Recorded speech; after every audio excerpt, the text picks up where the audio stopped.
Hey everyone, and welcome to the Foundry by Forge College. I'm your host, and I'm honestly so excited to dive into today's explainer with you. We're going to be talking about authoring unit tests for Anchor programs. Look, if you're building smart contracts on Solana, quality control is definitely not just some nice-to-have afterthought. It's absolutely crucial. So today, we're going to learn exactly how to build a rock-solid safety net for your code. Because let's face it, right? What happens when bad code lives forever? In a normal app, you just push a quick update and boom, fixed. But on an immutable blockchain, oh boy. You've literally just permanently welded a completely faulty gear into an unstoppable assembly line. There's no undo button.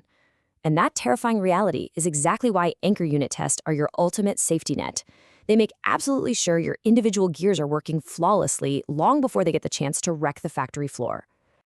Okay, so here's our blueprint for today. We've got 6 parts. First up, the safety net. 2, unit versus integration tests. 3, arrange, act, and assert. 4, test as contracts. 5, fast fail and negative paths. And finally, number 6, prepping for integration tests. Let's get to it. Starting right off with section 1, the unit testing safety net. Basically, catching errors before they ever reach the factory floor. So at its core, a unit test isolates a single instruction or helper function. Think of it like taking one specific gear completely out of the machine, putting it on your workbench, and testing it in a super controlled environment. This actually connects perfectly to our previous lesson on events and account management workflow. You know those events you emitted in the account state you managed back then? Yeah, those are the exact concrete artifacts we're checking now. Stuff like emitted event payloads, account balances, CPI side effects. All of that is highly testable. We're basically taking what you built and putting it right under the microscope. And, this brings up an ultimate truth in development. You spend maybe 10% of your effort actually writing the tests and 90% just kicking back and enjoying bug-free code. Okay, fine, maybe I'm exaggerating just a little bit, but seriously, a tiny upfront investment in writing tests is going to save you endless hours of chaotic, hair-pulling debugging later on. It is hands down the ultimate productivity hack. Moving right along to section 2, unit versus integration tests. Testing the gear versus testing the entire machine. Now, the crucial difference here is scope. On the one hand, unit tests are super focused on a single instruction.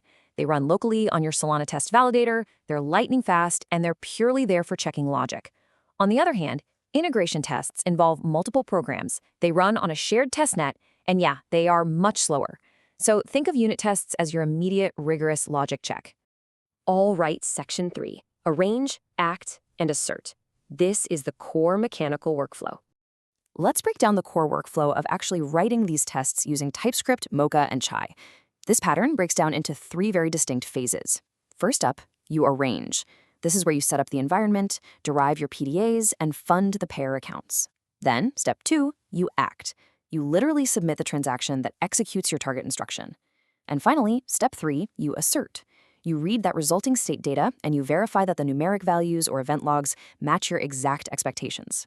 Arrange, act, assert. Simple, right? Now, what's beautifully elegant about all this is how the Anchor testing tools perfectly mirror your actual application code. Since Anchor relies on IDL-driven clients, you invoke instructions using program.methods, and you read data using program.account.fetch. You're effectively speaking the exact same language in your test environment as you do in your app. It just keeps everything so highly maintainable. Let's jump to section 4, tests as ironclad contracts, creating reproducible, predictable scenarios. I really want to encourage you to view every single unit test you write as a strict contract for your code. Here's the formal definition of that contract model. Given these specific accounts and inputs, which is our pre-state, this instruction or the action must produce exactly these outputs, our post-state. By writing explicit specifications like this, if a test fails, well, you're not just guessing. The failure pinpoints exactly which clause of your contract broke. And this brilliantly illustrates exactly why we demand determinism. Relying on messy global state, that's dangerous and it leads to super flaky tests. By explicitly deriving your PDAs with known seeds and explicitly funding accounts right inside the test itself, your outcomes become perfectly consistent.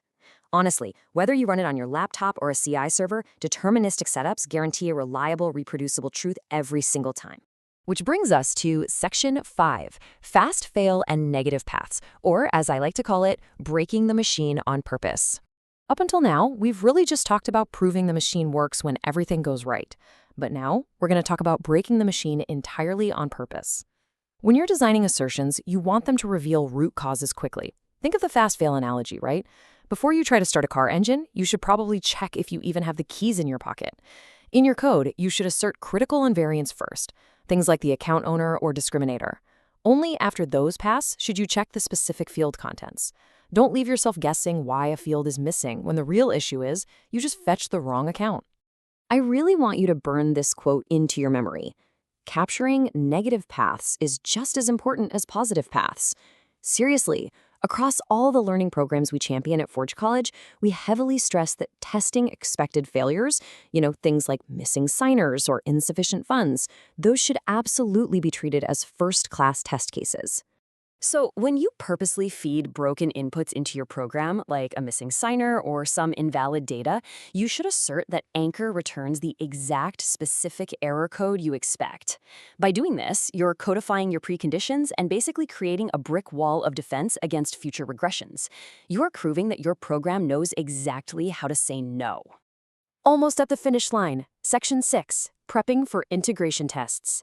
Getting ready for the assembly line.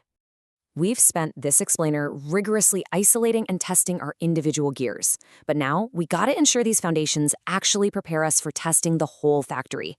Let's do a quick recap of the 3 concrete takeaways that will dramatically shorten your debug cycles. Number 1, keep your tests focused and perfectly deterministic. Number 2, use program.methods and fetch to ensure your tests mirror your API. And number 3, fiercely include negative path tests. Doing these things turns your test suite into living, breathing documentation of your expected behavior.